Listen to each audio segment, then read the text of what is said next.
Спасибо, ребята, что нашли время для нашей программы. В последнее время Мазеида была на долгой паузе, обстоятельства так складываются.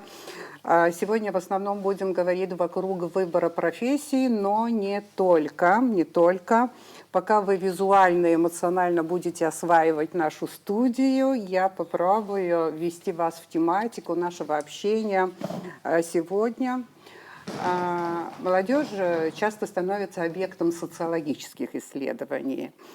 Социологи пытаются выяснить, о чем молодежь мечтает, чем она любит заниматься, какие проблемы ее волнуют. Коротко скажу вот о двух вариантах результатов социологических исследований в России. Исследований много, опросов социологических очень много и так далее, но из того материала, который я изучила, хочу вас ознакомить именно с двумя вариантами. По первому варианту молодежь в России хочет: первое – жить в достатке, второе – встретить свою любовь, третье – создать семью. По второму варианту приоритетов: первое – разбогатеть, второе – получить хорошее образование, и третье – найти интересную работу. Я не знаю, что вам больше понравилось из вариантов, но там вот такая ситуация. Мы тоже хотим знать предметно, причем о чем думает, чего хочет наша абхазская молодежь. К сожалению, я никаких исследований по этому поводу не нашла и опереться не на что. И поэтому мы с вами будем пытаться, может быть, даже на регулярной основе, это было бы замечательно, общаться вот в таком формате. Это площадка для студенческой молодежи. Сегодня костяк нашей аудитории составляют студенты третьего курса исторического факультета специальностью международные отношения. Вы костяк. Но вам сегодня помогают историки, студенты этого же факультета, которых я называю старожилами нашей программы Мазеида. Так что давайте теперь знакомиться. Меня зовут Гирзмава Риханда. Я студентка третьего курса исторического факультета отделения международные отношения. Меня зовут Кан Торчева. Я студент третьего курса кафедры международных отношений. Здравствуйте, меня зовут Саида Лаквитава. Я студентка третьего курса кафедры теории истории международных отношений. Здравствуйте, меня зовут Чолухяна Наида. Я студентка третьего курса исторического факультета кафедры истории международных отношений. Меня зовут Шамба Екатерина. Я являюсь студенткой третьего курса отделения международных отношений Абхазского государственного университета. Здравствуйте, меня зовут Чхейр Илья. Я студент исторического факультета третьего курса. Здравствуйте, меня зовут Тору Александра. Я студентка третьего курса исторического факультета отделения международных отношений. Здравствуйте, меня зовут Кирилл. Я студент исторического факультета, первый курс, магистратура. Спасибо. Добрый день. Улис Смыр, третий курс исторического факультета. Здравствуйте всем, ребята. Ирина Шотовна. Меня зовут Ариана Царгуш. Я студент четвертого курса исторического факультета, направление история. Спасибо. Здравствуйте. Меня зовут Бацис Станил. Исторический факультет, третий курс международные отношения. Здравствуйте, меня зовут Чачхаля Нестор, я студент третьего курса исторического факультета отделения международных отношений. Спасибо большое. Начали мы очень тихо, очень робко, но надеюсь, что все-таки вы проявите свою харизму. Не скрывайте, пожалуйста, свои эмоции, свои, скажем так, свои чувства настоящие. Поскольку я с самого начала заговорила о социологических исследованиях, вообще социология сейчас прямо на такой высоте. Это наука, которая достаточно серьезно востребована. Хотелось бы у вас спросить, когда-нибудь вы участвовали в каких-либо опросах социологических, анкетирование какое-то в университете, может быть, проводили? Вы были участниками опросов? Вообще социологические опросы являются очень актуальной темой в современном мире, однако Абхазия, к сожалению, в Абхазии не проводится очень много таких опросов. Вы сами участвовали в каких-либо опросах? Или, может, слышали, что где-то рядом, на другом факультете или в какой-то организации проводится какое-то анкетирование? Опрос с помощью анкетирования. Неоднократно было такое, что на нашу кафедру приходили студенты, психологи, и предоставляли нам различные анкеты, чтобы мы могли их пройти. Они оставляли эти же анкеты нам и приходили, например, на следующий день. Все анкетирования были анонимны, что, с одной стороны, очень хорошо. Мы могли высказывать свое мнение свободно, и при том не было какого-то стеснения. Могу рассказать о моем опыте прохождения анонимных опросов. Лично я принимала участие в опросах как в студенческие годы, так и в школьное время. Нам часто раздавали анкеты анонимные, где мы должны были ответить на вопросы, что нам нравится, какие у нас интересы.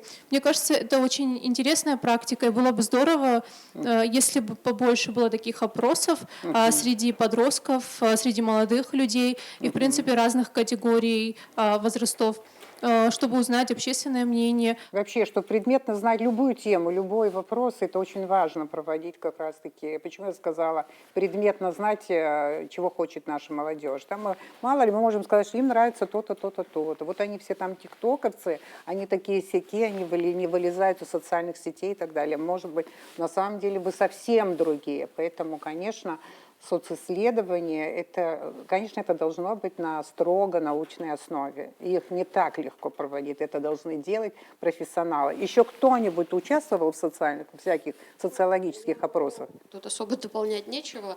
На самом деле опыт заключается в том, что к нам приходили студенты различных факультетов. Я помню ребят с психологического, вот как они сказали.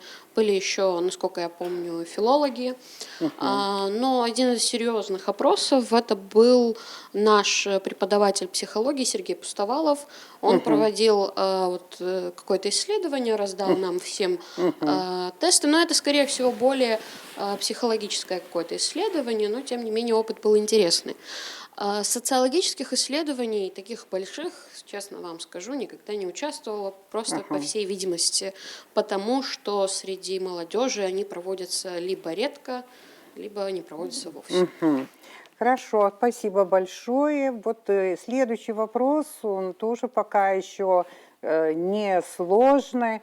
Хотелось бы просто вот у вас спросить, поскольку специальность международные отношения в нашем вузе считается такой престижной, скажем так, вот, да, поступить туда не так уж легко без специальной серьезной подготовки, поэтому хотелось бы спросить, без помощи репетиторов кто-нибудь из вас поступил на этот факультет, на эту специальность? Без помощи репетиторов? Могу рассказать свой опыт. Дело в том, что в течение школьной жизни я училась всегда на отлично, у меня не было необходимости ходить к репетитору. И вот в 11 классе передо мной стал вопрос, куда поступать. Вначале я склонялась больше к экономическому факультету, но по совету моей мамы решила выбрать все-таки международные отношения. Я прекрасно понимала, что это довольно сложная специальность, и поступить без знания языка сложно, потому что школьный английский и английский при поступлении... Вы по английскому тоже не занимались специальную... Нет, да? Нет. Вы только школьную программу прошли? Да, у меня была очень хорошая учительница по английскому, особенно в начале. Это в какой школе? Во второй Корчальской школе, Ольга Борисовна. Но она сейчас уже не преподает. Также я участвовала в английском клубе. У нас в школе был такой клуб, где мы проводили разные сценки, снимали участвовали в различных сценках по английскому языку. И как-то, я думаю, мне это тоже помогло при поступлении, хотя запас знаний по английскому языку был достаточно низкий по сравнению с другими ребятами, которые целенаправленно шли и готовились.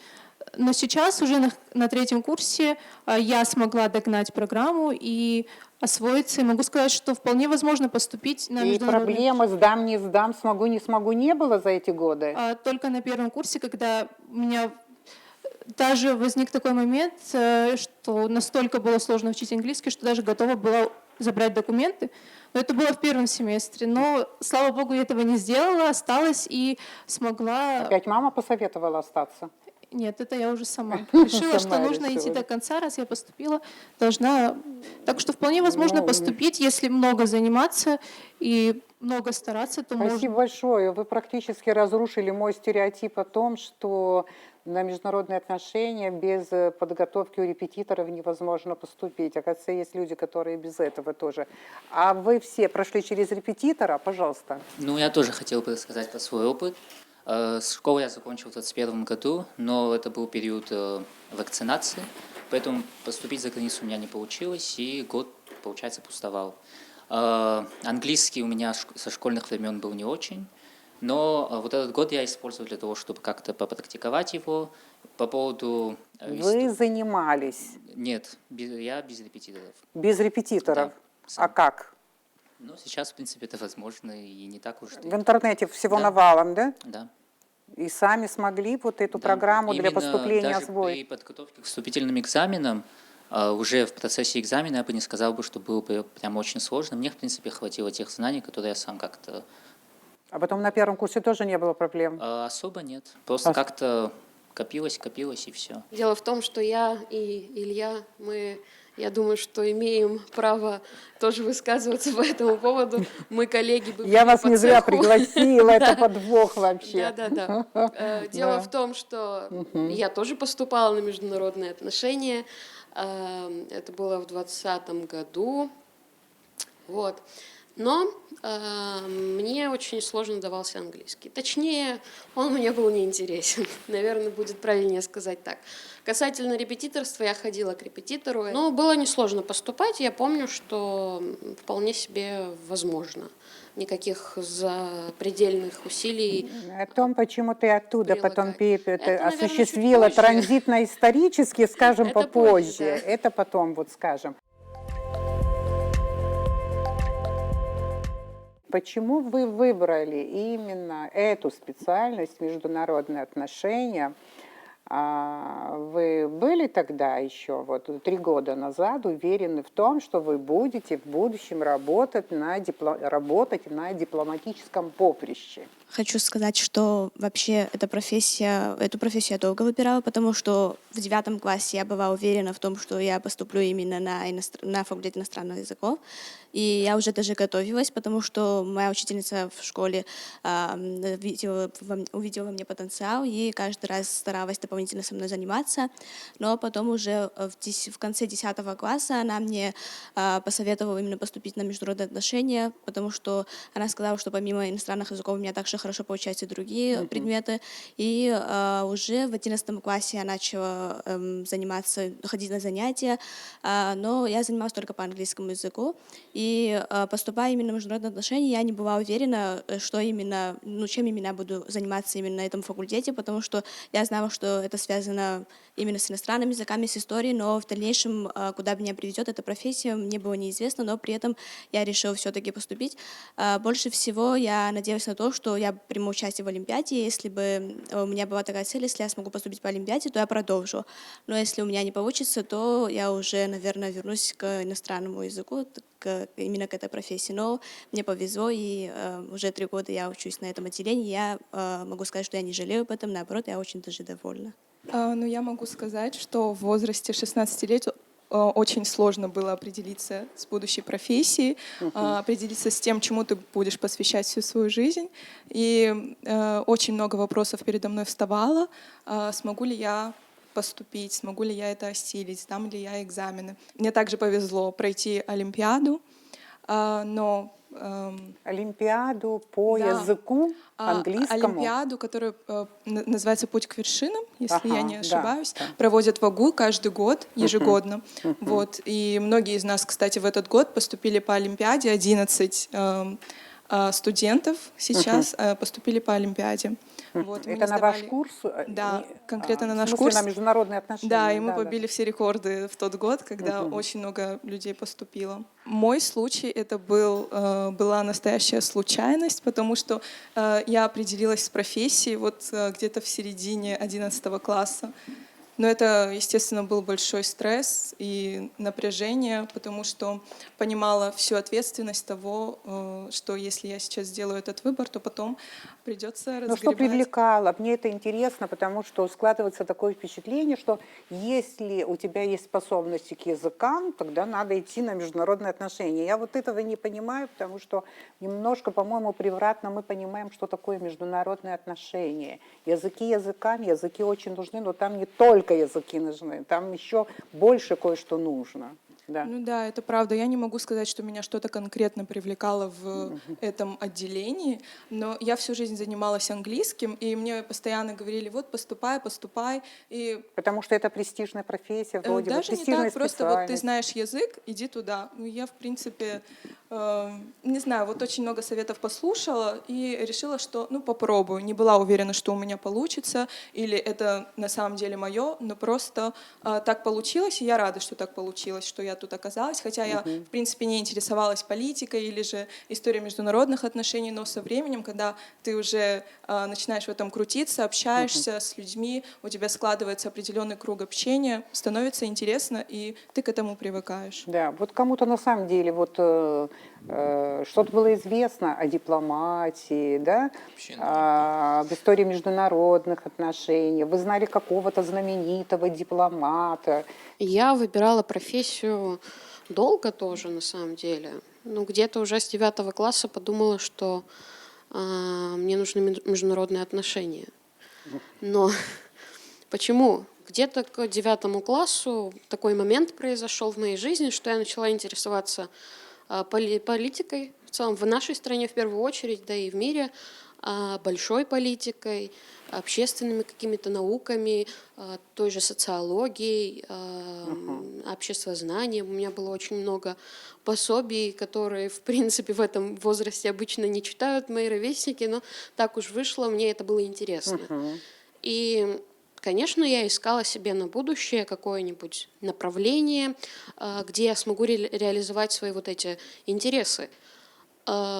Я нашла такие места за границей, но возможности поступать на тот момент не было.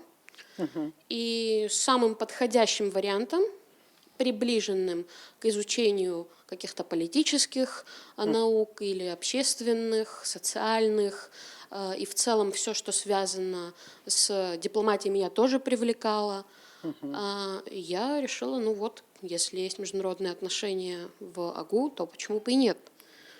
Но, конечно, преград было много. Это в первую очередь был английский. И я уже, ну, мне говорили, что там... Нелюбимый тобой Ну, вот это вот английский. никак Зато не получится. слышала Дара и Бзина Тшажу, Тариана, Шагяурус, Фигибзидзан, Илдаруй.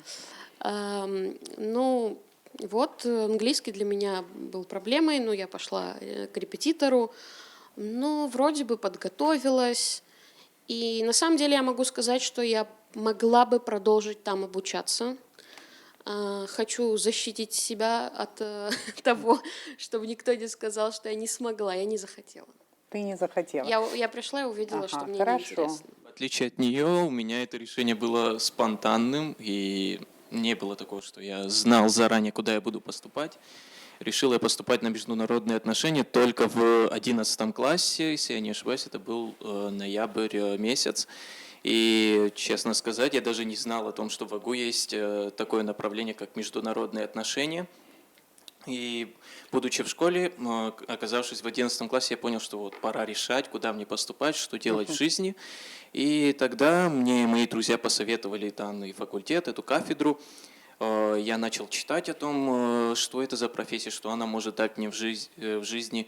И меня привлекло то, что это очень разносторонняя профессия. Помимо тех же языков, ты изучаешь и право, ты изучаешь экономику, и для тебя... Вы вот так думали вот тогда, когда готовились поступать? Да, когда я решил все-таки поступать и начал читать об этом направлении, что может оно мне дать, я узнал о том, что это не только иностранные языки, но и многое другое.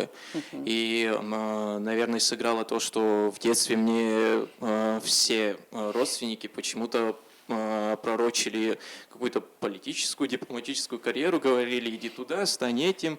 Возможно, это была и шутка их простая, но в итоге так обернулось, что именно с этим моя жизнь и связана теперь. И, сказать честно, вообще не жалею о своем выборе, хотя на первом курсе первые пару месяцев я жалел. И было страшно на самом деле. Это из-за языков? Нет, скорее из-за нагрузки, которую я не ожидал на самом деле. Потому что там не говорили, будет тяжело, но первые полугодие, наверное, даже первого курса было очень тяжелым. Но потом как-то адаптируешься и становится легче. Как я уже говорила, большую роль сыграла в выборе профессии моя мама. Однако сейчас я уже понимаю, что было много предпосылок к тому, что я выберу именно специальность международные отношения. Например, мне очень нравилось изучать страны, историю определенной страны, изучать столицы стран, культуру. И кроме того, мне нравилось смотреть политические передачи разные. Новости. Я очень любила смотреть новости, наверное, с класса 9. Любила обсуждать это в классе, и мне все говорили, вот тебе надо пойти на международные отношения, раз ты так любишь обсуждать у нас политику. И я думаю, что все-таки нельзя сказать, что мама решила за меня. Если бы я этого не хотела, точно бы не выбрала. И сейчас я понимаю, что это был абсолютно правильный выбор, потому что именно... Мама подтолкнула. Да, она меня подтолкнула. Она, видимо, увидела, что это мое. И сейчас я понимаю, что был правильный выбор. Я нашла на этой специальности много хороших, интересных людей, познакомилась с интересными людьми, с моими однокурсниками, от которых я узнала очень много нового.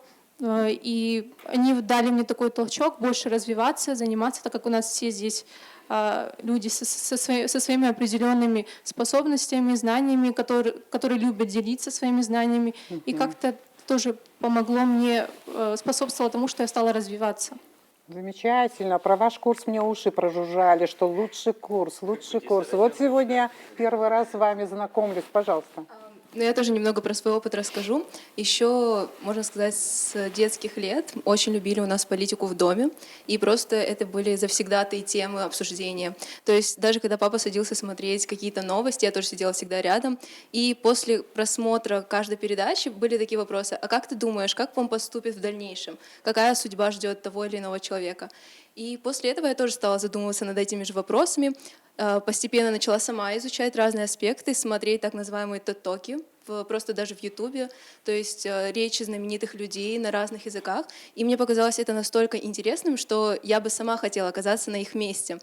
Со временем, с изучением английского, я тоже поняла, что мне очень все это нравится. Но сейчас вопрос, почему именно вообще международные отношения, многие говорят, что это просто про языки, но я уверена прям на 100%, что это не только про языки.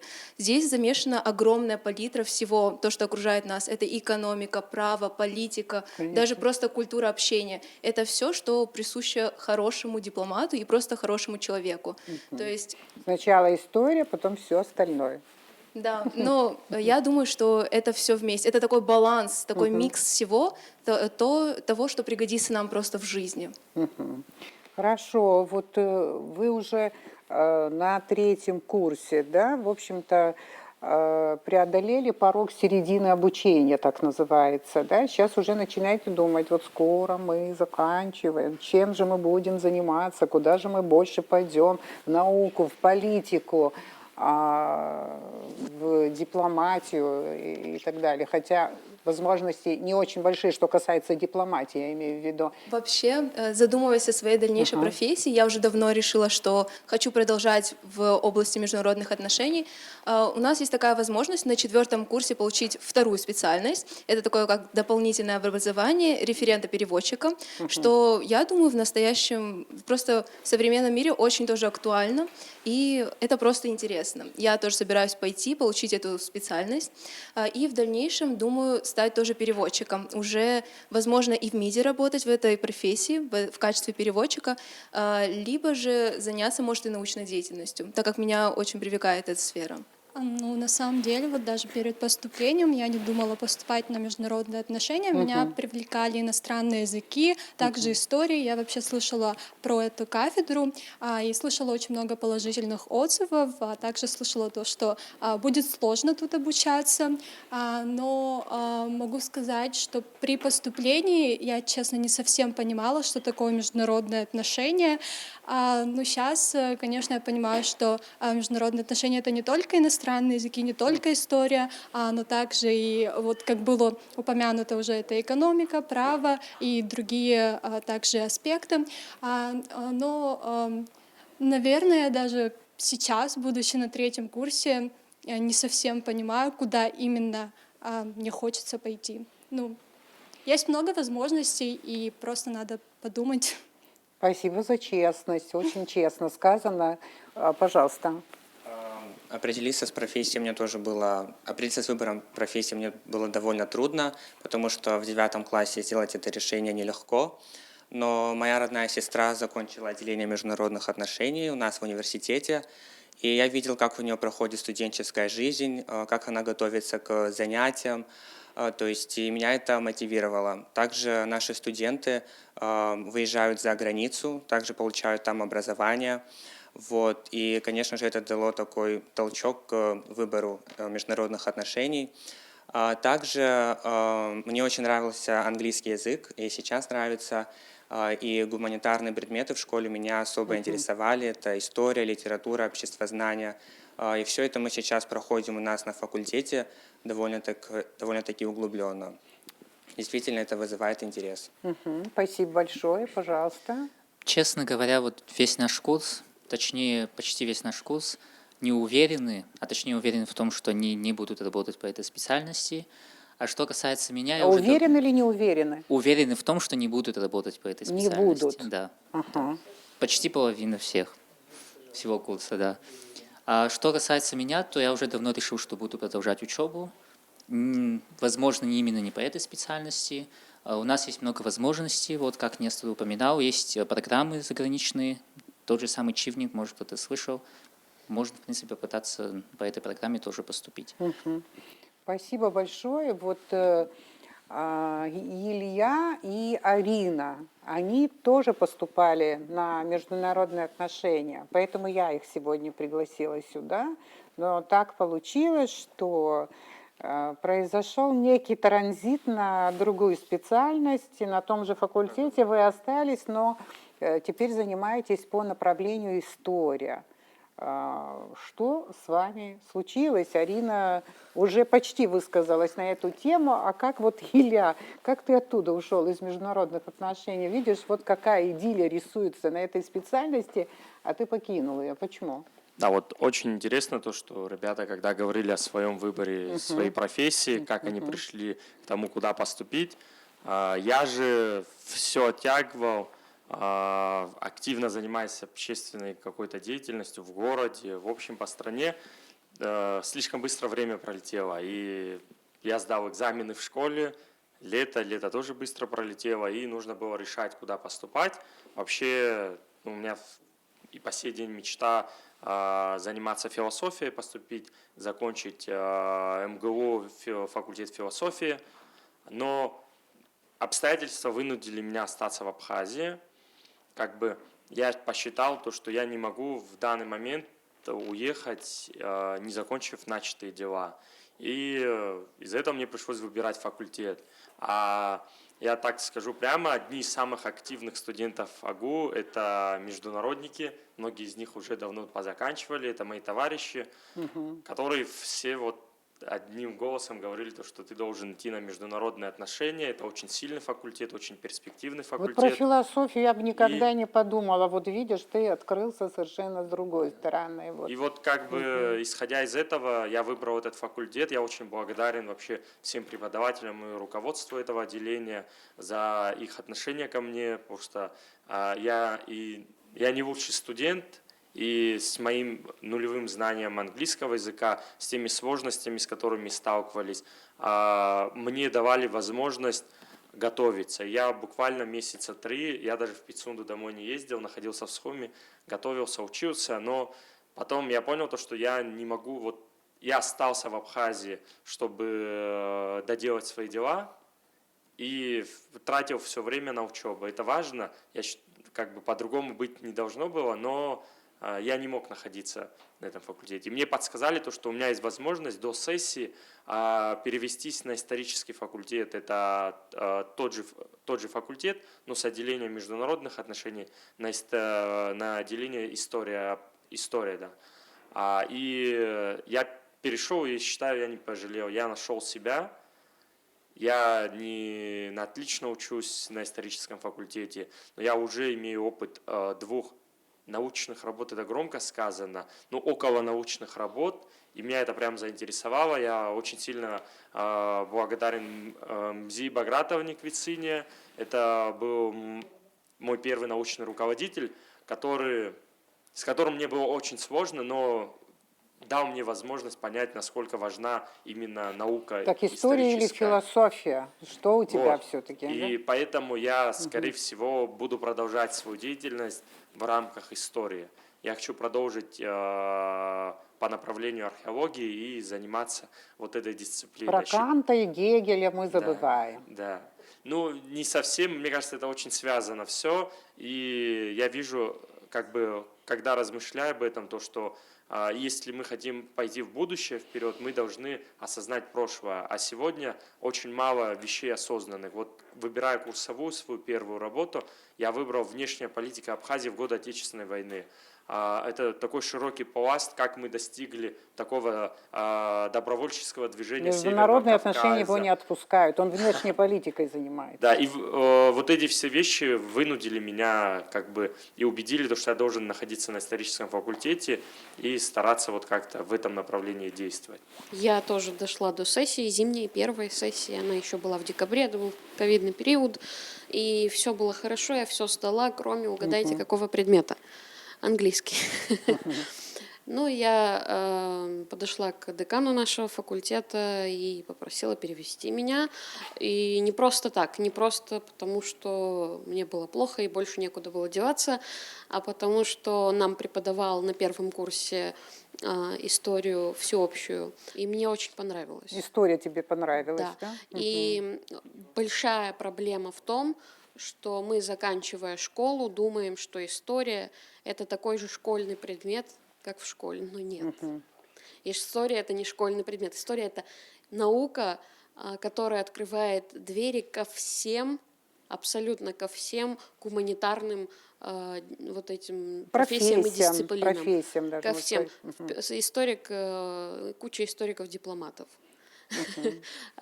Вот, поэтому можно оттуда уже пересмотреть, куда захочется, когда мы уже будем более взрослыми. Извиняюсь за реплику, мы еще можем вернуться. Да, мы никуда не уходили. Да, через историю вернуться, да? По крайней мере, вернуться, в смысле прийти в политику можно. До сих пор не предоставила слово Улису. Наши зрители, которые по предыдущим выпускам Мазеиды знают его хорошо, они, наверное, удивляются, почему главному харизмату в этой программе не дают слова. Но у нас такая структура коммуникации вот сегодня. Улис, вы его знаете, я думаю, что хорошо. Он умеет говорить очень эмоционально, очень эффектно, он умеет заводить аудиторию. Я думала, что для него публичность – это вот как бы кислород. Но через некоторое время я узнала, что он осуществил транзит. Я понимаю, что археолог, он тот же историк, но тем не менее там своя специфика серьезная, что он выбрал в качестве своей специализации, значит, археологию. Да, и вот у будущего Шлимана хочется спросить, почему так произошло? Я с детства знал, что это моя стезя. К тому же эта дорога была уже хорошо протоптана. И ничего нового мне открывать не надо было. Я с детства этим интересовался. И ключевой момент заключался в том, что когда я начал немножко разбираться, что такое история и как она состоит структурно, я понял, что все письменные, устные документы можно подделать. Все имеет определенную степень искаженности, кроме одного – фактов, которых ты держишь в своих руках. И вот эта вот неизменность, она меня очень сильно привлекала. Потому что для историка такого понятия, как истина, ее нету. Все должно быть под сомнением. Все должно быть не на своих местах. Оно все беспорядочный хаос, в котором тебе, как исследователю, надо найти что-то определенное. И вот в этом плане археология, она от всего остального сильно отличается. Потому что ты имеешь определенный артефакт, ты держишь его в руках, и ты уже поэтому можешь строить свои предположения. Да, твои предположения тоже могут быть ложными, подлинными, неподлинными, но тем не менее факт остается фактом, материал перед тобой. А еще очень такой откровенный момент я вам сейчас скажу. Я довольно азартный человек. Приготовились. Очень азартный человек. Приготовились. И меня сильно дурманит момент, когда ты осознаешь, что вот-вот будет раскопка, и там лежит некий клад, некое сокровище, как и в прямом смысле, так и в интеллектуальном, и ты ждешь с таким голодом историка, что вот-вот это твоим глазам предстанет. Я по той же причине стал и спелеологом, чтобы узнать то, что другие еще ни разу не видели. Стать хоть где-то первым, грубо говоря. Ну, я про Шлимана не зря сказала. Мы очень надеемся, ты человек талантливый, это должно получиться. Кирилл, ты тоже, кстати, воспитанник, скажем, Мзейды, у тебя большой опыт, значит, участия в этой передаче. Я вот в последнее время замечаю, что ты такой активный инстаграмщик. Я тебя там вижу часто. Я лайкаю, да.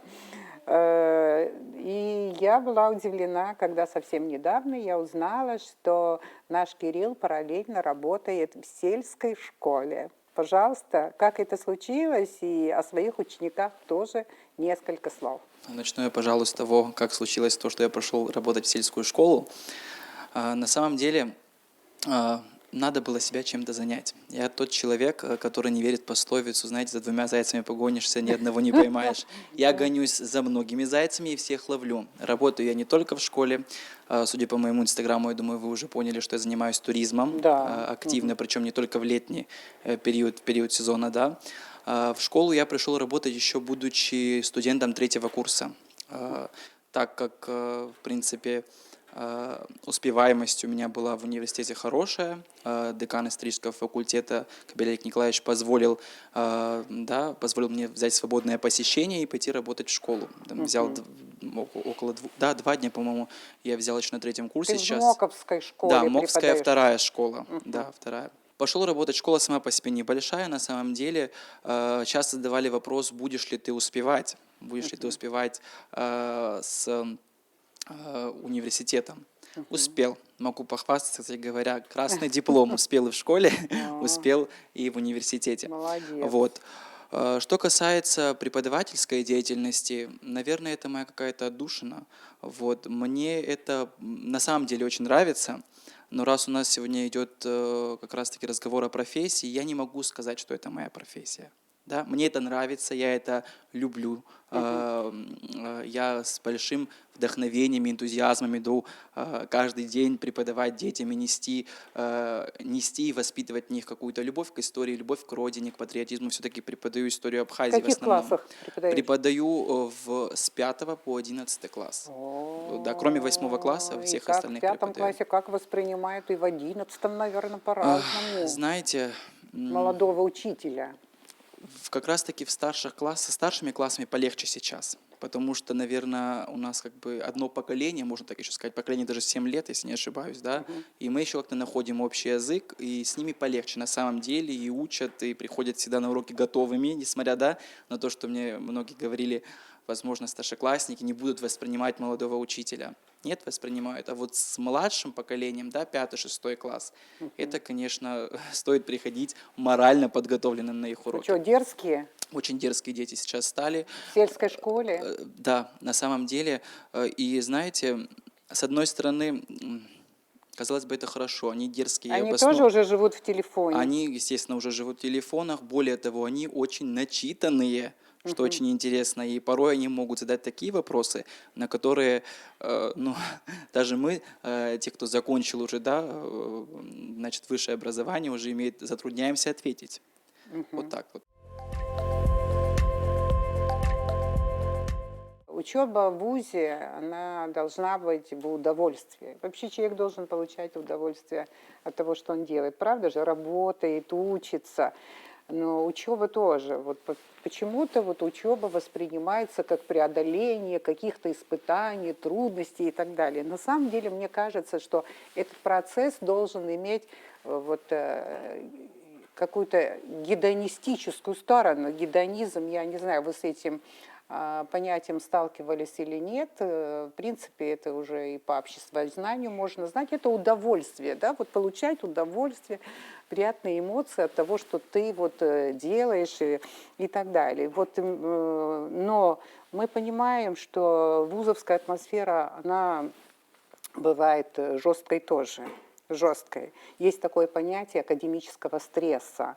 И вот поэтому мне вот интересно, и мне хочется, чтобы это было сказано честно, опять же, вот эти годы вот учебы, вы вот в удовольствие от того, что вот что-то новое вы открываете, вы получаете, вы меняетесь, да, язык меняется, слог меняется, понимание, глубина, вы вот это анализировали, чувствовали, радовались, или все-таки волнение, вы нервничали, сдам, не сдам, сдам, не сдам, или, в общем, мне все поровну, сдам, не сдам и так далее. Главное, вот я занимаюсь. Как у вас это происходит, что вы чувствуете, вот это хочется знать. Пожалуйста. Я, как еще раз повторю, может быть, не самый лучший студент, но вот чем больше я учусь на историческом факультете, у меня появляются вызовы. Когда приходит сильный лектор, и ты видишь в нем человека, который не просто пришел, подготовился, а он это знает, он это прошел, он сам это изучил. У нас вот есть преподаватели в УЧАС, они по своим книгам нам дисциплину читают. И то есть это такие вызовы. У вас зачеты, у вас экзамен, у вас аттестация. Как это все? По поводу зачетов, экзаменов, когда я писал курсовую работу, на протяжении месяца пишешь, стараешься, все вроде идеально, читаешь, друзьям показываешь, все хорошо, присылаешь научному руководителю, и тебе перечеркивают все, и ты просто нервничаешь. Вот я реально думал, не буду делать, думал, закажу, может быть, курсовую, не знаешь, снова доделал, снова нашел вот это. А потом я оказываюсь на сдаче курсовой, сижу, когда я человек, который уже полностью эту тему знает, мне не нужно не смотреть заготовленный текст, я на любой вопрос готов ответить, и ты сидишь, разговариваешь, потом выходишь с аудитории, с ребятами начинаешь эту тему обсуждать, то есть ты уже это знаешь. Потом я на форум поехал, у меня это как бы в голове уже есть, я это сам проработал. Вот эти вызовы, они здесь, с каждым разом, кто по профессии по своей учится или интересуется какими-то определенными предметами на своем факультете, я уверен, сталкивался с таким, когда вот не идет. А когда получается, прям такой азарт появляется. Вот о чем я говорил, заниматься исторической дисциплиной, у меня появился азарт. Появился азарт что-то новое открыть, что-то посмотреть на нашу историю как-то с какой-то определенной точки зрения. А какой-то стресс ты пережил вот на грани отчисления? У меня от сессии к сессии это, к сожалению, происходит. Это очень плохо, с одной стороны, в связи с моей посещаемостью, плохой посещаемостью. Но когда сдавать, необходимо сдавать, я почти всегда, мне хватает недели, вот очень сложный предмет был у нас, мне хватает недели, когда я полностью дома остаюсь и всю неделю занимаюсь, не хватает подготовиться к одному. Я вот на протяжении всего семестра могу не работать. Да, не работать. На семинарах не отвечать, не готовый пришел, по обстоятельствам там, честно, бываю, занят, куда-то уехал. Да, так часто бывает. Сегодня вот семинар, перед сессией, смотришь, перекличку делаешь или нет. Да, я специально никогда не ухожу. Не знаю, не и знаю. но на экзамене я вот стараюсь подготовиться, если особенно время есть у меня, то это прямо интересно даже, когда ты сидишь и готовишься. Ребята, такой опыт не надо заимствовать. Очень это плохой опыт. Немного расскажу о ситуации, которая происходит именно на международном отделении нашем. У нас есть моменты, когда мы испытываем большой стресс. Это, наверное, подготовка больше к сессии. Я думаю, что это происходит во всем университете. Но вот каждое утро, когда я поднимаюсь на нашу кафедру, я просто вижу толпу студентов, именно международников, которые стоят, повторяют какие-то темы, флеш-карты, тексты. И с одной стороны ты понимаешь, что вот все волнуются, и ты тоже начинаешь волноваться, такой небольшой стресс тоже испытываешь. Но с другой стороны ты понимаешь, вот все учатся, и это тебя тоже стимулирует, тоже начинаешь повторять разные темы. Но в большинстве своем даже на лекции, если мы перед лекцией вот волнуемся, там, не подготовили какую-то тему или не знаем, как правильно предоставить свое мнение, у нас почти все преподаватели очень лояльно относятся и всегда поддерживают, помогут в разрешении каких-то сложных вопросов или ситуаций. То есть даже на семинарах, если мы выходим и отвечаем не только саму тему, но и высказываем свое мнение, нас никогда за это не поругают. Нас либо поправят, если это совсем неверно, либо согласятся уже с нашим тоже мнением, потому что каждый индивидуален и каждый смотрит на вещи с разных сторон. То есть это как бы снова и стресс, и такой небольшой стимул для обучения. В целом, мне лично очень нравится то, чем я занимаюсь, то, где я нахожусь. Если, будучи международником, я страдала, то, будучи историком... Строгих преподавателей у вас нет, я чувствую. Нет, Да. бывают, есть. Я не Не согласна. чувствую Дело пока. не в этом, ни в коем случае дело не в этом. Просто когда человеку нравится предмет изучения, и ему интересно, это совсем другое. Я, измученная, перевожусь к историкам. Первая же лекция, Ирина Шотовна, я признаюсь вам, первая лекция была у вас.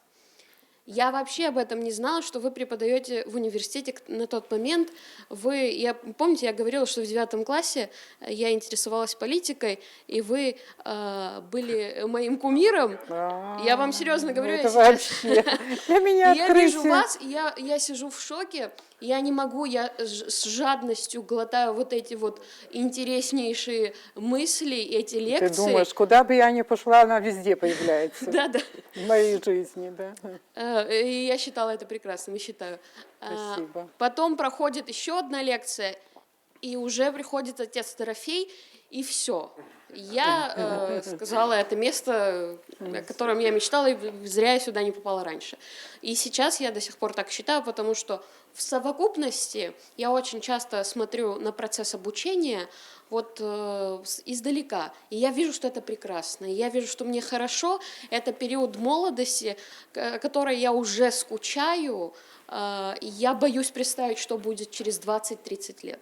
Потому что лучше точно не будет, Слушайте, это прекрасно. у вас вообще другая совершенно студенческая жизнь. Да, я вспоминаю, преподаватели были разные, но в моей жизни был преподаватель, о котором, боже мой, когда же черт ее возьмет отсюда, да, вот.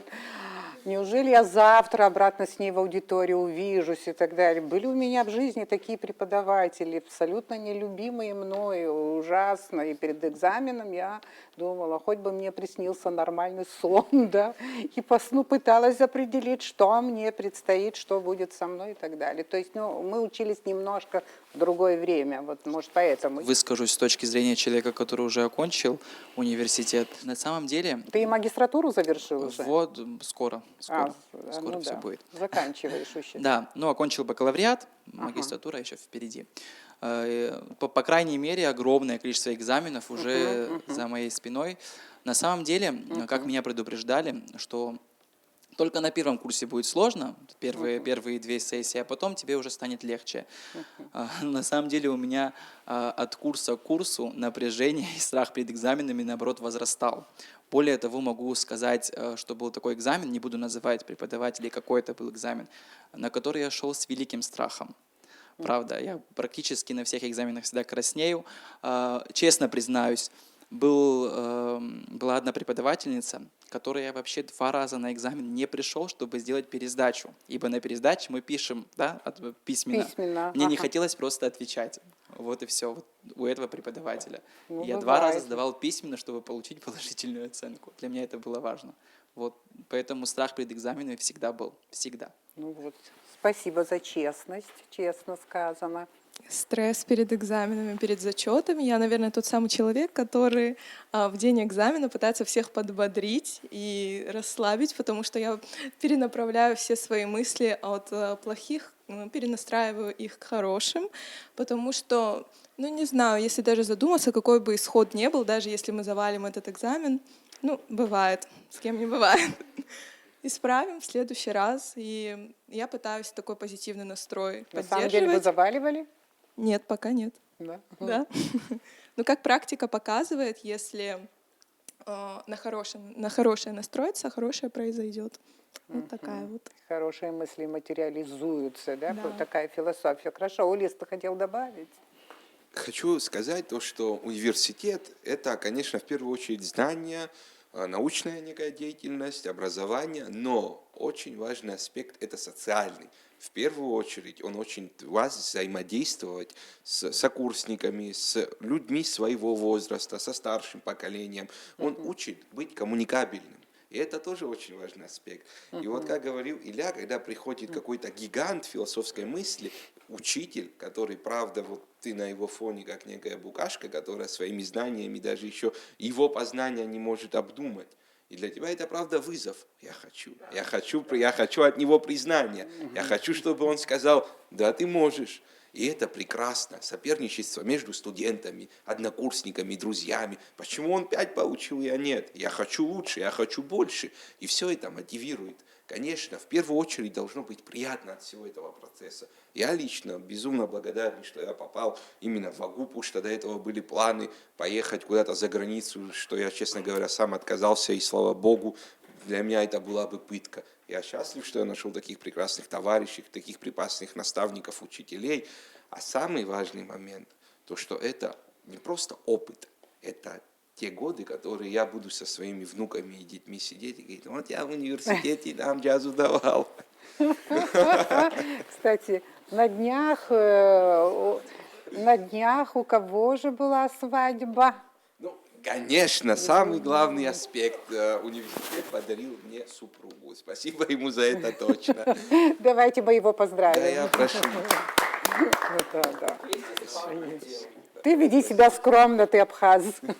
Говорить будем мы. Многие могут последовать твоему примеру. Кстати, это очень хорошо. Я очень часто говорю студентам, пока студенты, решайте свою судьбу. После окончания будет гораздо тяжелее. Особенно это касается девочек. Касательно академического стресса, да, конечно, как и любой студент, я думаю, волнение и стресс присутствует, без этого никуда. Однако, с другой стороны, я понимаю, что этот стресс можно использовать в свою пользу. Также я получаю от этого некое удовольствие. С одной стороны, сложно, но когда ты доходишь до истины, наступает некое озарение, вот я это знаю, и это очень приятно. Особенно могу рассказать про наш опыт международных отношений. У нас помимо зачетов, экзаменов, аттестации есть еще дипломатическая неделя, к которой нужно готовиться. Конечно, это тоже стресс, нужно успеть за краткий срок подготовить сценарий, снять фильм, изучить тему. И особенно на первом курсе мы очень переживали, как воспримут наш фильм, нашу подготовку, старшие курсы. Очень нервничали, однако получили положительный отзыв, и это сподвигло нас улучшить подготовку и уже на втором курсе сделать еще более проработанный сценарий. Надеюсь, что на третьем курсе мы сделаем намного лучше, чем это было во втором. Кроме того, у нас еще проводятся дебаты. Особенно, когда это проходило на первом курсе, лично я очень нервничала, даже больше, чем перед экзаменом. Такой был сложный первый опыт, особенно на английском языке. Однако сейчас, недавно, когда у нас проходили дебаты на одной из лекций, я понимала, что вот сравнивала свой опыт, первый курс и сейчас. И, честно говоря, даже собой гордилась, что я смогла от неуверенности прийти к тому, что на дебатах я проявляла больше каких-то своих мыслей на английском языке, выражала свое мнение. И надеюсь, что так и продолжится. Молодцы. Молодцы. Вы такие правильные, особенно третий курс, я имею в виду международники, что любого социолога вы введете в заблуждение. Социолог будет думать, что у нас в Абхазии ну прям такая вся молодежь идеальная, просто вы идеальная. Вот по поводу академического стресса, мне лично его внушают мои однокурсники. Что мешает? А мои однокурсники мне внушают академический стресс. Когда по утрам я вижу Саиду, которая трясет тетрадями, а Наида, которая нас ругает за то, что мы не выучили немецкий. А когда заходишь в аудиторию, там Алекс улыбается, и все как-то быстренько отходит. Но у нас просто курс очень разнообразный, все со своими либеральными взглядами, не в радикальном смысле этого слова, и с ними можно очень много чего обсудить и как-то разбавить весь стресс. И все с критическим мышлением, что, мне кажется, очень прям важно. Они все идеальные, хотят, чтобы ты тоже был идеальным, и требуют от тебя Анаида того же. хочет. А? Да? Просто бывают такие моменты, когда мы переписываемся даже в разных группах, обсуждаем домашние задания, кто что будет делать, как готовиться. И Даня пишет: может, хватит уже обсуждать, вы стресс внушаете мне. Да, молодцы. Настоящие студенты, это замечательно. У ЛИС генератор всегда вот, да, может завести всякую аудиторию. Там, то есть получается, что один человек может сделать очень много. Очень много может изменить, правда же, настроение, или испортить, или наоборот поднять настроение, или на что-то кого-то нацелить, целую группу и прочее, прочее. В общем, человек много чего может сделать, а вы, как люди, которые изучают историю, не важно на международных отношениях, на истории и так далее, у вас у исторических дисциплин уйма, много и так далее. Поэтому я хотела бы вас спросить, вообще, русские говорят, что один в поле не воин. А вы как думаете, один в поле воин? Очень правильное выражение, но смотря как мы его рассматриваем, один в поле не воин, если за ним никто не пойдет. А в вопросе, сможет ли один повести всех, то да. А роли личности Как в истории, если личность, глобально смотреть? В да. истории исключительно личности движет история. И мне нравится теория Гумилева о пассионарности людей. Я уверен, что есть люди, и рад, что в Абхазии такое ощущение, что очень много многих пассионариев как будто закрыли в такой маленькой территории, и все видят себя каким-то таким человеком, который сможет повести. Это, с одной стороны, хорошо. И возвращаясь к вашему вопросу, Но мне кажется, преподаватели да. вам правильно объяснили, кто такой пассионарий? Да. Да? Кто такой пассионарий? Кто понимает правильно пассионарий?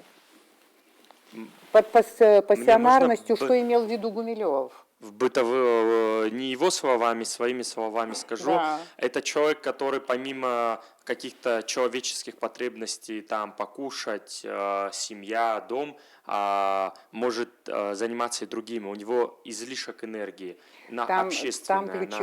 Там ключевое.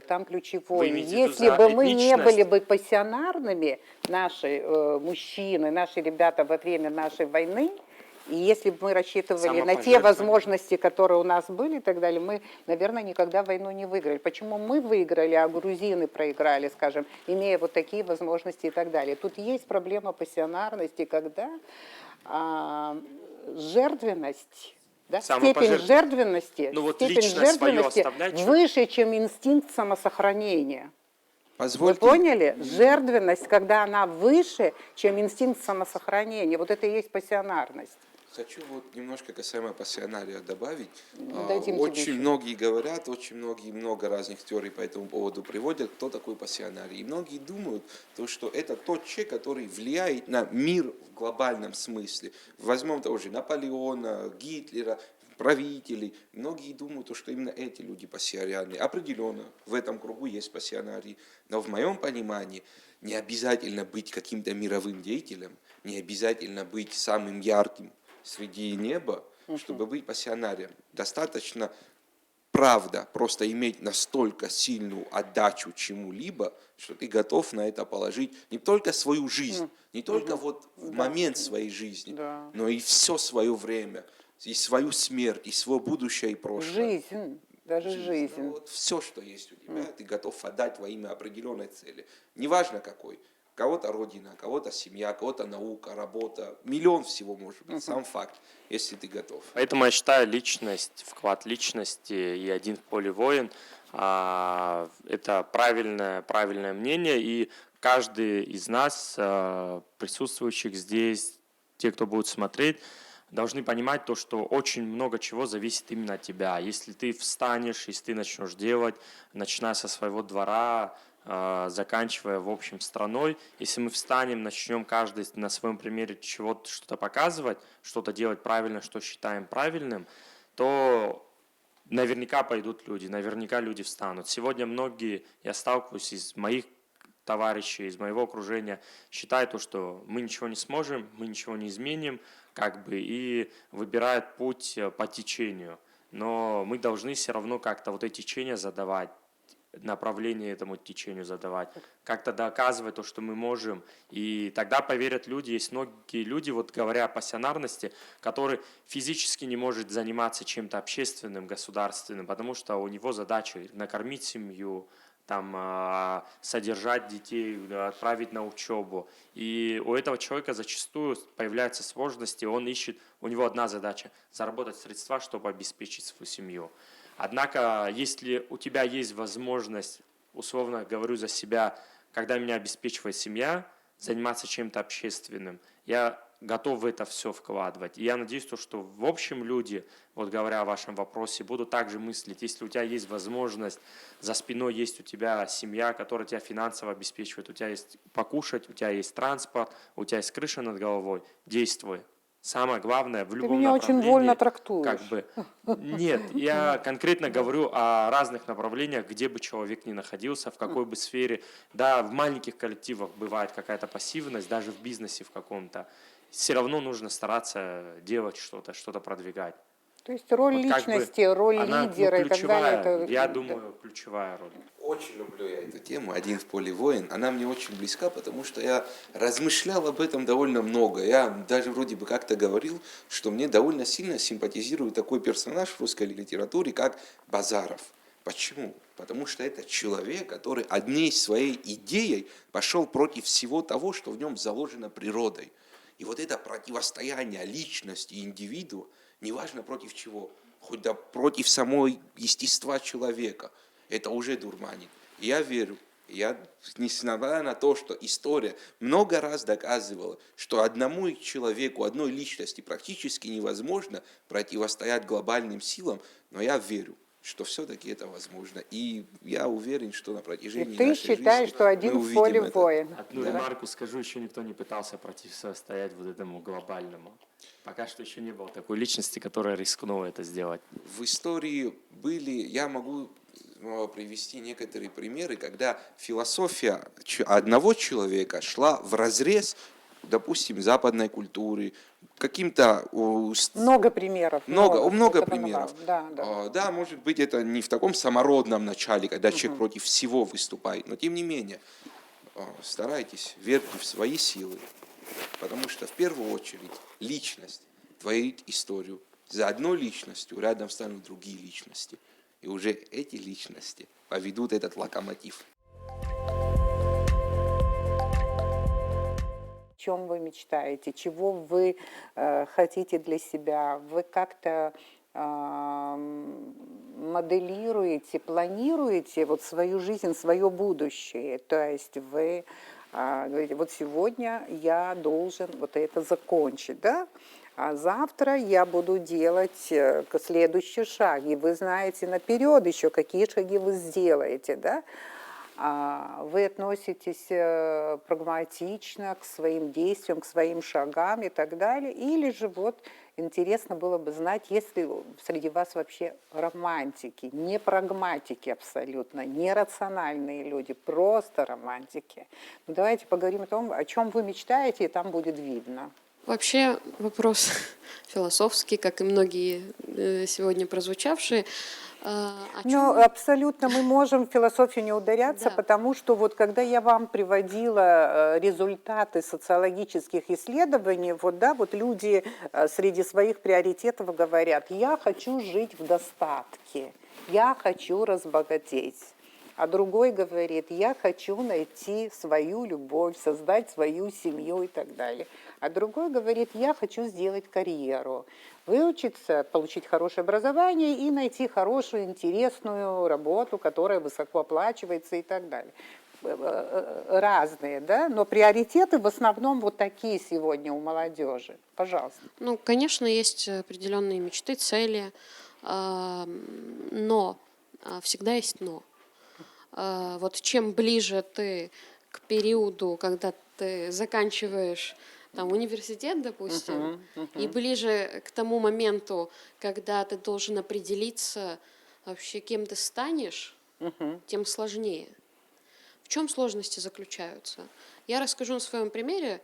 Мне очень нравится наука историческая, и я вижу себя в ней, и мне было бы интересно ею заниматься. Есть интересные темы, которые меня очень сильно будоражат, и я их хочу изучать, но вопрос материальный. Вы сегодня озвучили, что кто-то хочет так, а кто-то хочет так. Но очень часто одно с другим взаимосвязано. Мы не можем отбросить карьеру, если нам хочется семейного счастья. Или, то есть человеку банально может хотеться одно и другое.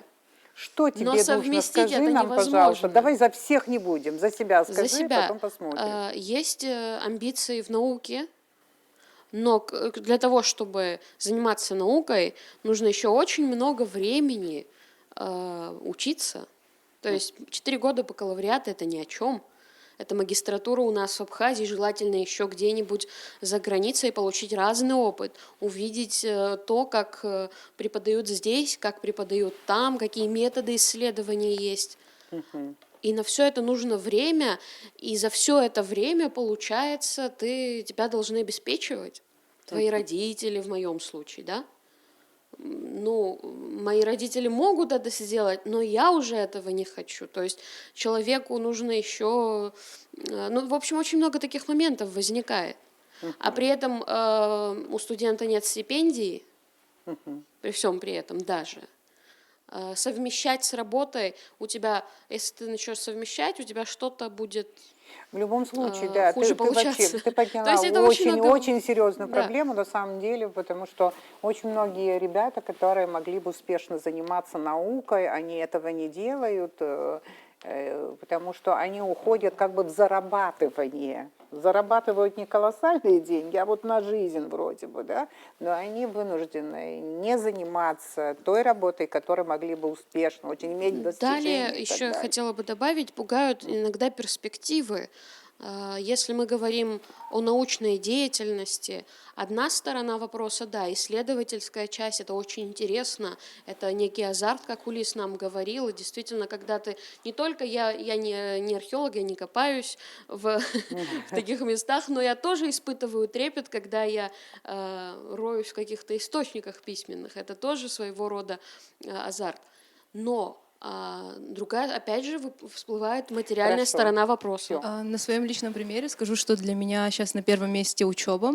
И думаю, в современном мире будет актуальна такая небольшая абхазская пословица, которая «Ацарала шару, ацарадала цару», то есть учение свет, не учение тьма. Смотря на то, что в современном мире мы можем получить информацию просто из всего, что нас окружает, будь то интернет, чат GPT, либо просто знакомые, которые находятся вокруг нас, это одна из таких важных составляющих вообще нашей жизни. То есть без образования ты сейчас почти никуда не сможешь пойти. Или тебя просто не захотят брать, либо тебе будет самому некомфортно идти.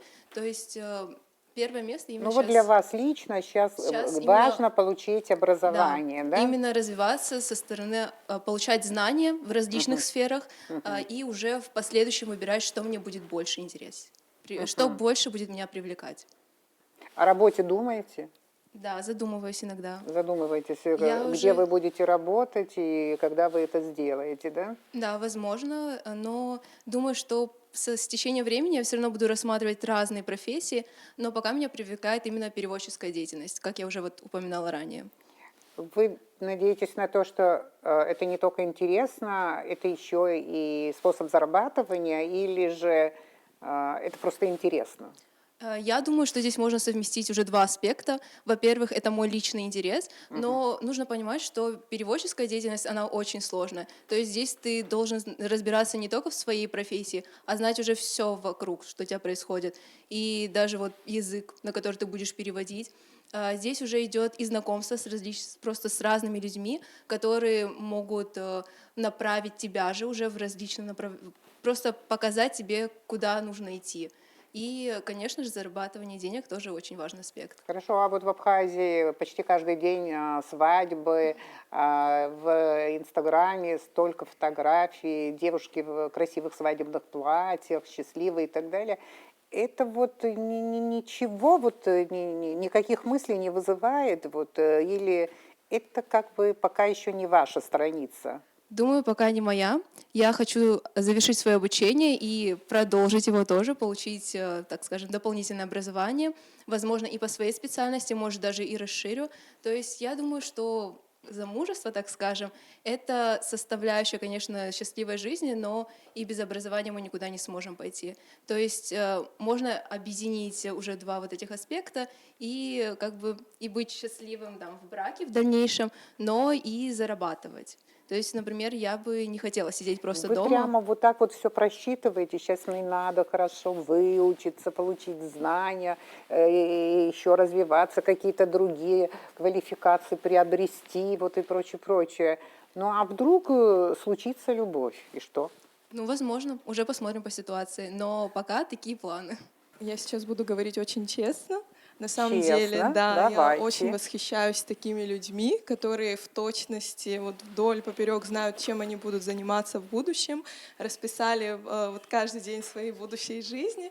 Правда, очень восхищаюсь такими, но понимаю, что я радуюсь другому. То есть у меня, я ставлю себе какие-то мелкие задачи вот на каждый день, которые я могу достичь и решить в ближайшем будущем. Но для меня прелесть жизни заключается и в том, что каждый день ты не знаешь, что тебя будет ждать, с чем ты столкнешься.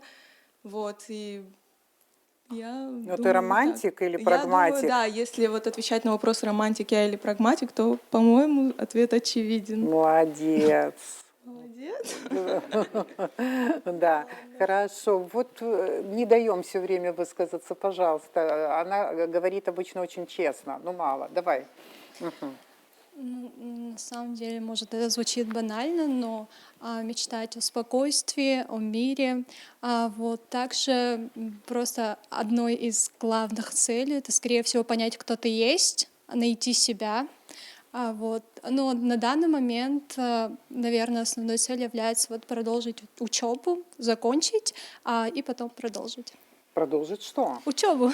А? Учебу. Учебу. Все время учебу. Продолжит учебу. Ну, пока так. Ай, ну молодцы. Просто идеальные студенты. Хорошо, давайте. По поводу мечт, возможно, первый, второй, если бы я был бы на первом-втором курсе, я бы более мыслил бы из личных мечт. Но сейчас, мне кажется, если, возможно, это прозвучит глобально, но из-за своего окружения хотелось бы мира, и если мы говорим конкретно о нашем обществе, то более глубокого мышления, с нотками критического мышления также. Ну, как пример можно подвести то, что под Апсуа сейчас многие преподносят и скрытую мизогинию, под Апсуа сейчас многие могут преподносить свои личные убеждения, и это касается не только Апсуа, но и каждого аспекта, там в истории также очень важно критически мыслить. Апсюдеру, Ай. Имсину Дрома. Ай. Молодец. Апперемора. Аи. Вот, поэтому, мне кажется, первое – это хорошо мыслящие люди и мирное небо над головой, и остальное, думаю, все будет. Что касается меня, то я не могу сказать за себя, что у меня все по полочкам вот построено, что я определенно знаю, что после университета я буду продолжать учебу, потом я заведу семью и так далее. Вот даже вот родственники говорят, типа уж купша тачара вала ларуб, нас налгу. Но я больше романтик, то есть у меня нет конкретных задач, которые вот я знаю, что я должен их выполнить. Вот после окончания... Родители уже говорят на эту тему с тобой? Ну, не серьезно, Тачара вала конечно, но ларуб. вот мы можем там с бабушкой разговаривать, она может просто как в шутку это сказать или как-то привести вот такой вот пример.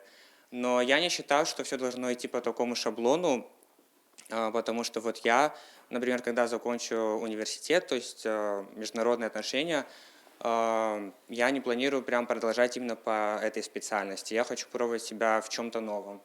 То есть я не ставлю такие задачи, что вот я себе поставил задачу, я должен в какой-то за определенный период времени ее завершить. То есть мне может это надоесть, потом я займусь чем-то новым. То есть у меня такой вот хаотичный порядок, и я не фокусируюсь на одном. То есть я больше романтик, если так Ну, рассматривать. так вот, не совсем выстраиваешь, моделируешь свое То есть у меня будущее. все по настроению. Пока на этом этапе, по настроению. да. Хорошо, тоже интересно, пожалуйста. Сказать, что я не прагматик, то есть даже выбирая свою профессию, я понимала, что оно охватывает разные сферы, и то есть если, например, я бы выбрала бы другой факультет, то я понимала бы, что оно связано именно с одной профессией.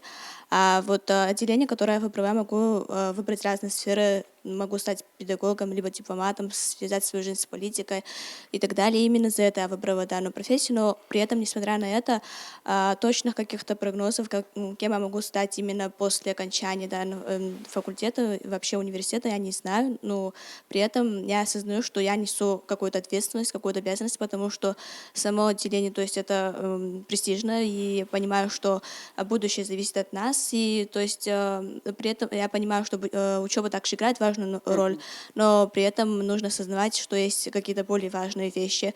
Естественно, в будущем я не спешу как-то создавать семью и так далее, об этом я не задумываюсь. Даже если сравнивать себя с Нестором, я могу сказать, что родственники, когда приезжают, наоборот, они говорят, что я пока слишком маленькая, что нужно именно после окончания учебы. Но, несмотря на это, естественно, учеба важна.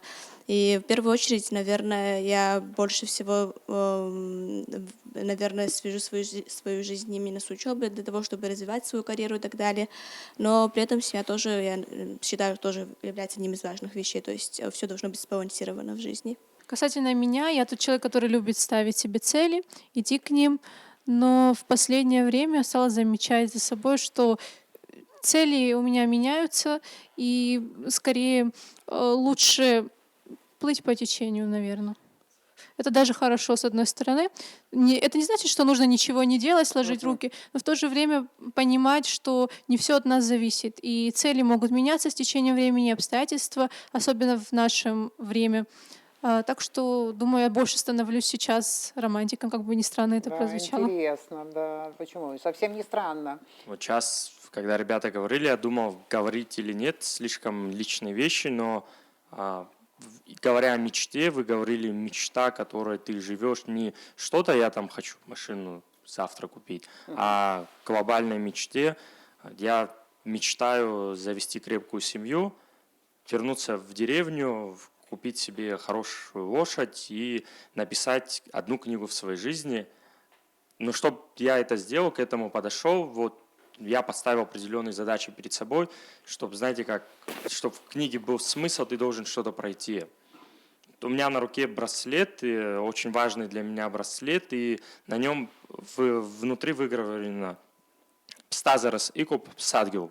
Это то, что я следую чему и хочу, чтобы моя жизнь была связана исключительно с этим, чтобы я имел право, реально право. Знаете, как я сегодня вижу, мы даже обсуждали недавно на факультете, книгу написать, это сегодня совершенно легко, имея современные технологии, но чтобы смысл, то, что ты там написал, то, что ты внес в эту книгу, осталось не просто посчитать современникам, а в будущем, чтобы люди могли читать и понимать, то, что эта книга написана обоснованно, написана человеком, который имел право эту книгу написать. Да. Жизненный Поэтому, опыт говоря очень о важен. мечте, мечта, я не знаю, может большая, может маленькая, но я следую ей, и это мои приоритеты по жизни. Семья твоя должна быть многодетная, если Бог даст. Да, ну, у меня так сложилось то, что и У моих предков большие семьи были, и у моего отца у нас 4 сына, и прекрасно. я считаю, то, что я должен это продолжать. Как воспринимаете время, в котором вы живете? Потому что мы вот старшие часто говорим, вот раньше было вот так, раньше было по-другому и так далее. Вздыхаем все время, ностальгируем вот так вот. А вот как вы воспринимаете? Вот двумя-тремя словами буквально. Я, как историк, который пошел на историю, зная то, что жизнь – это спираль, все повторяется, все рано или поздно вернется на круги своя, хочу сказать такую очень важную вещь. Старшее поколение всегда было недовольно младшим. Абсолютно во все времена эта проблема отцов и детей была всегда. И это просто надо принять, это правильно, потому что родители всегда хотят видеть своих детей лучше, чем они сами есть. Эта практика вполне нормальная для нашего человечества. Но мы живем сейчас, я не побоюсь этого слова, в самое безопасное, самое лучшее время. Дети умирают меньше, старики живут дольше, голодных все становится меньше, уровень человеческого разума, интеллекта, он растет. Поэтому это самое лучшее время, чтобы творить что-то великое. Потому что вместо того, чтобы переживать, что тебя завтра, не знаю, убьет какой-то воин, какая-то стрела просто в тебя пролетит, ты должен переживать уже о другом. А иногда и не о чем переживать в нашу современность. Поэтому чем человеку дозволяется больше свободного времени, тем он больше может поглубиться в себя и начать изучать что-то новое. Поэтому для меня, хотя это время я не люблю не так сильно, мое любимое время это век 17. Это вот те абхазы, которые в попахах, в бургах, на лошадях. Я бы хотел в то время жить. Не знаю, как бы я там Ну, раз уж вписался. не получилось, Да, приходится... и мое время неплохое, да? Да, Хорошо, это рядом с хорошо. тобой Кирилл загрустил. Пожалуйста, дай ему микрофон. Думался на самом деле об этом вопросе, он действительно сложный, но если говорить кратко, я не согласен с той молодежью, как бы это странно ни звучало, которая в наше время говорит, что оно сложное. Время у нас далеко не сложное, потому что это время возможностей, это век возможностей.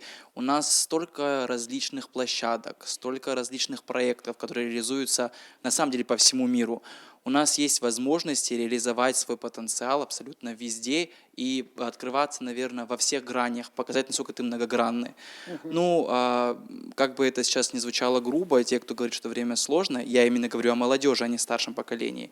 Те, кто говорит, что время сложное, это, скорее всего, по большей части ленивые люди, на мой взгляд, лично. Спасибо. Сейчас говорить о том, какое сейчас время, мне кажется, немножко бессмысленно, поскольку человеку свойственно адаптироваться. И самое главное, это ссылаться на историю. История там для того и дана, чтобы извлекать эти ошибки и больше их не повторять. Я помню, когда мы поступили в аспирантуру, я поступила в аспирантуру, вот скажем, и вот в МГУ собрали, со аспирантов наших и так далее, и нам говорили, вы должны работать каждый день по 8 часов. Нам так говорили, представляете? Ну, это аспирантура, вы понимаете. Да. Вот интересно, исключая лекции, после лекции, сколько часов в день вы работаете над собой? Если речь идет о вообще процессе учебы в целом, да, что мы делаем в университете и какое продолжение, то у меня это обычно не превышает 2 часов после университета. Ну да, потому что после лекции Да. там надо Но если отобедать, говорить- потом отдохнуть немножечко. Да, и прогуляться с однокурсниками. Кстати, однокурсникам привет, я их очень люблю. Ахаха. Вот.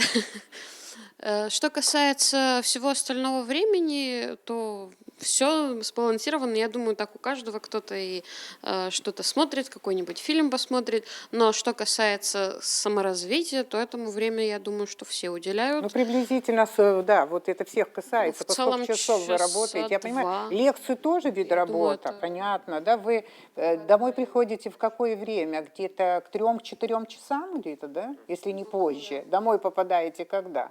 Да. А вот дальше, вот сколько часов еще у вас есть возможность посидеть, поработать, почитать, написать и так далее? 2, 3, 4, сколько часов? Ну, вообще я домой прихожу примерно к 5. Я считаю, что это такое позднее уже время, но все равно немного отдохнуть. тоже как бы поужинать и своими делами заняться. Но у нас есть такая практика на факультете, что мы записываем различные видео, но это больше как часть домашнего задания. Например, сейчас мы записываем дневники тоже в формате видео, в которых, по идее, мы и себя развиваем, и делаем домашнее задание одновременно. То есть мы высказываем свои мысли, используя определенные выражения. Ну, там сложная система, конечно. Но, например, я люблю иногда провести время, посмотрев видео как TED-токи, именно где такие лидеры, знаменитые просто люди высказывают свое мнение. Это очень интересно. И делать это можно на любом языке. Например, даже на английском. И ты развиваешь как бы и свою слуховую уже вот, восприятие информации, и изучаешь язык одновременно. Хорошо. Вот какая социальная сеть самая любимая вами? По поводу любимой социальной площадки или соцсети, это Инстаграм и Телеграм. Это не реклама, я надеюсь, сейчас меня там не с реклама, Павлом да, Дуровым да, где-нибудь да. не посадят. А чем Инстаграм интересен? Инстаграм чем интересен? Да. Ну, знаете, я скажу так. Инстаграм — это место, где я зарабатываю. Поэтому... Ты зарабатываешь уже в Инстаграме, да? Да, конечно. У меня там клиентура большая. Более того, там рассказать как? Ну, это на самом деле долгий В двух процесс. словах, да. Что ты там делаешь? Да. По поводу Инстаграма. Первое — это площадка, где я выкладываю свои туры, индивидуальные поездки в горы, ну, занимаюсь туризмом. И второе, уже буквально, наверное, где-то сентября месяца есть, в принципе, ну, пишут некоторые люди, которые хотят рекламу. То есть это пока небольшой заработок, но Все равно есть, да, реклама? Все равно есть, да, реклама есть. Да, очень интересно. А вот вы вот что, Илья, ты где больше? Если честно, я везде активничаешь? сижу. Инстаграм — это площадка взаимодействия с молодежью. Facebook — это исключительно вообще понять, что в стране происходит, и более старшее поколение. В Телеграме новости изучаю, смотрю. А YouTube — это площадка, где я стараюсь развиваться, свое вообще разные мнения разных людей смотрю с разными позициями. Поэтому стараюсь задействовать себя во всех направлениях по чуть-чуть. Процессу обучения какая сеть помогает больше? Вот мы, наверное, смеемся иногда насчет чата GPT, но мне кажется, это один из очень полезных ресурсов для того, чтобы получить какую-то информацию. То есть не использовать ее для написания там каких-то эссе, рефератов или так далее. То есть мы можем развивать его для себя. То есть, задавая различные вопросы по своей деятельности, он предоставляет очень даже интересную информацию, и при том ты можешь самообразовываться через чат, что в современном мире тоже, мне кажется, очень полезно. У кого много подписчиков? 4700, подписывайтесь, будет больше. Да. Вот они все точно подпишутся. Кстати, вы подписаны на ГТРК? Я да. Мы проверим. Подписывайтесь на наш тоже. Время такое, что раньше мы знали, что надо читать, что надо смотреть. В советское время все было как-то, да, ну, все четко, скажем, да. В основном мы все выросли на классике. Мне очень приятно было, что сегодня Базарова вспоминал это, как его, Улис. Значит, читает художественную литературу, хорошая художественная литература, то есть классика.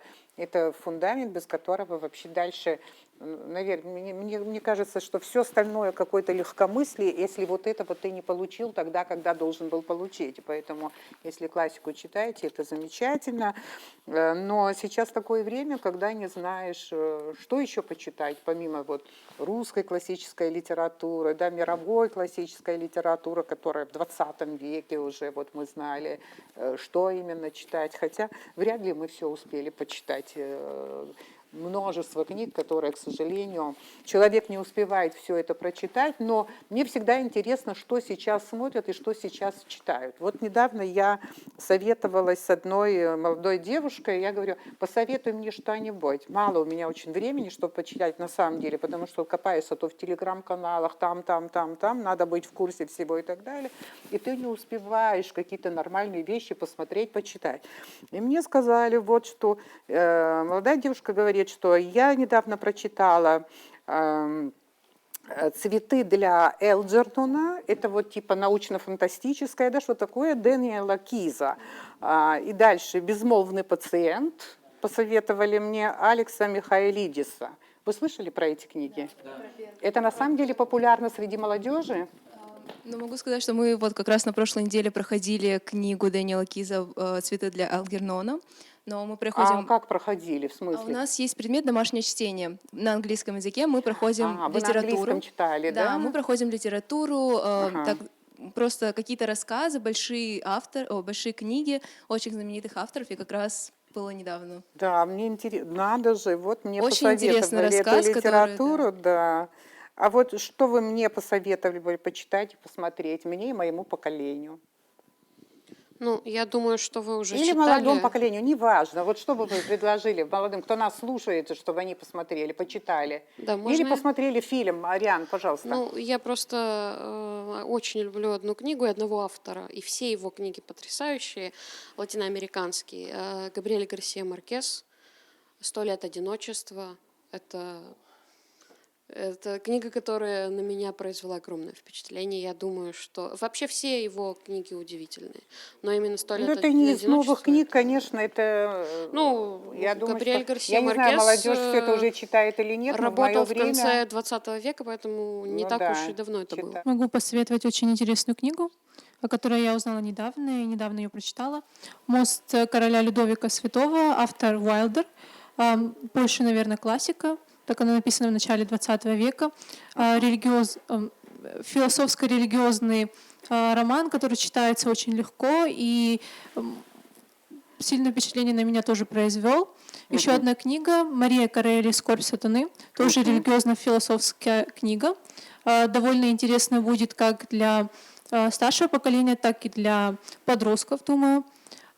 Из фильмов могу посоветовать очень интересный фильм. Для меня именно больше политический триллер «Опасная игра Слоун». И два таких фильма интересных. Один про создателя «Энигмы» «Игра в имитацию». И второй фильм про известного математика Джона Нэша «Игры разума». Спасибо большое. Только где найти столько времени? Надо найти время, да, для всего этого. Пожалуйста. Хочу посоветовать книгу Лилиан Войчич, может, как? Войнич, да, могу неправильно сказать, «Овод». Книга, которую многие читали в детстве, но я, когда прочитал ее в немножко сознательном, я нашел там такой подтекст, такой вообще взрыв моего сознания. Это на самом деле, не знаю, может, на меня она так сильно повлияла, особенно отношения с Богом, как они там прописаны. Это, для меня это был высший пилотаж. Из последнего прочитал, как неудивительно, «Повелитель мух». Книга, которая заставила меня так злиться.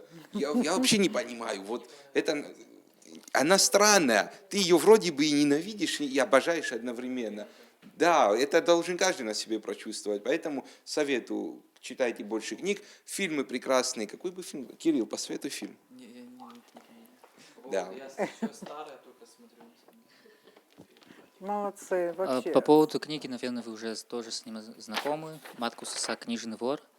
Тема о войне очень тяжелая. И, возможно, еще Артур Хелли «Аэропорт». Очень тоже. Молодцы. Какие вы серьезные. А мы про вас говорим, что ваше поколение ничего не читает. Оказывается, вы читаете много и читаете очень интересные и серьезные вещи читаете. А можно я добавлю? Давай. Ну, очень много книг назвали, которые, естественно, каждый должен прочитать, но я думаю, что каждый абхаз должен перечитывать такие книги, как «Женская честь», «Последние из ушедших», чтобы сохранять этот патриотичный дух. Псухила брыбхама бржи пхукоз. Мап. Пхус лыпату урус филома пшапхес. А центрах ге урус филома. Я училась в абхазской школе, а центрах мы читали на абхазском, а потом на русском. Я уже сама читала. Желательно на языке оригинала, на абхазском языке. Апсуа должны на абхазском прочитать обязательно. Просто 2 секунды добавить, не можем не сказать про нашего Фазиля Искандера. 100% каждый должен это изучить, даже не обсуждается. Вряд ли вы без телефона, там долго бываете, без интернета и так далее. Вот скажите, если вдруг у вас не оказалось доступа к интернету, к социальным сетям, что-то с телефоном произошло, или дома Wi-Fi нет и так далее. Скажите, что вы чувствуете? Кто считает, что это для него экстремальная ситуация? Ну, для меня экстремальная. Я начинаю нервничать. Для вас это экстремальная ситуация? Я могу сказать, что не очень, потому что у меня есть такая практика просто ставить ограничения на различные приложения, особенно соцсети, и это очень помогает прямо при подготовке к каким-то занятиям, либо к экзаменам. То есть спокойно могу провести день без телефона и без интернета. Молодец. Кирилл? Я бы тоже хотел поделиться опытом по этому вопросу. Знаете, несмотря на то, что, вот как вы сказали, я веду активный Инстаграм, я делаю себе в год раза 3-4, наверное, недельные перерывы без интернета вообще. То есть я неделю не выхожу на связь никуда, даже ни в одном мессенджере меня вообще нет. До меня можно просто дозвониться вот по обычному звонку.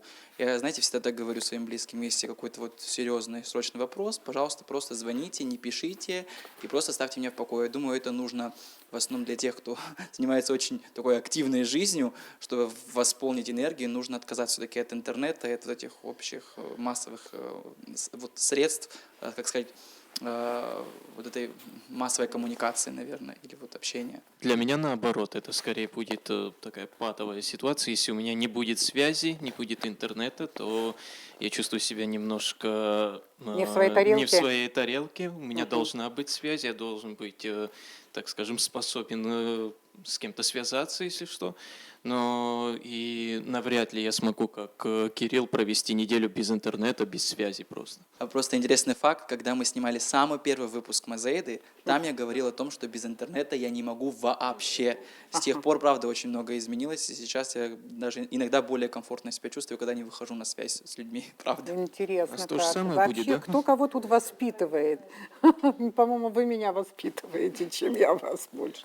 И у нас- Относительно меня, то зависит скорее от ситуации, когда мне срочно нужно отправить видео и резко отключают свет, а у меня дедлайн, если я не отправлю, то мне не засчитают его, то, конечно, я испытываю стресс. В остальных случаях я спокойно могу прожить без интернета. Я очень люблю устраивать детокс себе, то есть полностью отключить интернет, телефон, заняться своими делами. И могу сказать, что это даже помогает выполнить какие-то накопленные задачи. Когда я не пользуюсь телефоном, я могу сделать очень много дел. Я даже ставила такой эксперимент, что за один день я просто без интернета прочитала много книг, убралась дома, много всего сделала, то, что я откладывала. Так что без интернета спокойно могу прожить. Опыт работы в отельном бизнесе, где очень большой объем коммуникации с людьми, мне кажется, позволил мне отбросить телефон хоть на 2-3 дня, поэтому я спокойно могу без него хоть неделю. Я поплагиатствую у самой себя.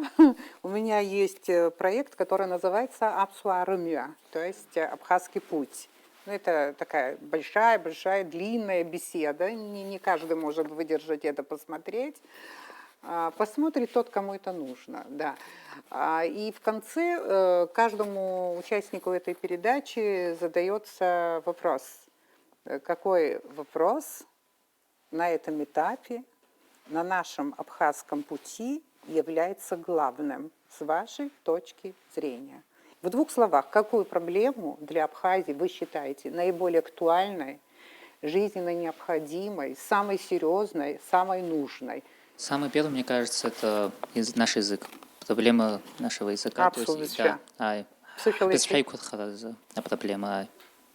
И все педагог. Кроме языка, также хочу обратить внимание, что у нас также необходимо изучать свою историю. Даже на нашей кафедре я хочу обратить внимание, что абхазскому языку выделяется только 1,5 года, а истории вообще 1 семестр всего лишь. И я считаю, что на первом месте должен быть язык и история, потому что каждый гражданин своей Вообще, страны должен для меня знать свою странно, чтобы вы знали, чтобы студенты, международники не знали абхазский язык. Государственный язык. Это вообще даже недопустимо. Да. Ни в одном государстве такое невозможно, чтобы на такой специальности не знали государственный язык. Я думаю, нам стоит осмотреться, где мы и куда мы движемся, определить путь, по которому мы хотим идти. Самый главный вопрос для абхаза, как я вижу, я думаю, как многие это чувствуют, что такое есть абхаз, за что нам цепляться, как нас в толпе других наций смогут указать. Вот это абхаз сразу видно. Что нам нужно сделать, чтобы прийти к истоку, когда абхаз звучало гордо? Наверное, скажем о традициях и той же апсфора, которая в некоторых аспектах нашей жизни может теряться у молодежи, и просто хотелось бы, чтобы наши традиции сохранялись. Если я где-то в середине передачи говорила о том, что про третий курс мне все уши прожужжали, правильно прожужжали. Большое счастье, что у нас есть и вот такая молодежь, которая учится. Это очень важно, и молодежь, которая читает и думает. И я завершаю нашу беседу сегодня, и вот в конце хочу процитировать одного выдающегося человека. Люди сами себе устраивают проблемы. Никто не заставляет их выбирать скучные профессии, жениться не на тех людях или покупать неудобные туфли, сказала однажды Фаина Раневская. Это была Мазейда, студенческая площадка. Смотрите нас на разных платформах. Спасибо большое.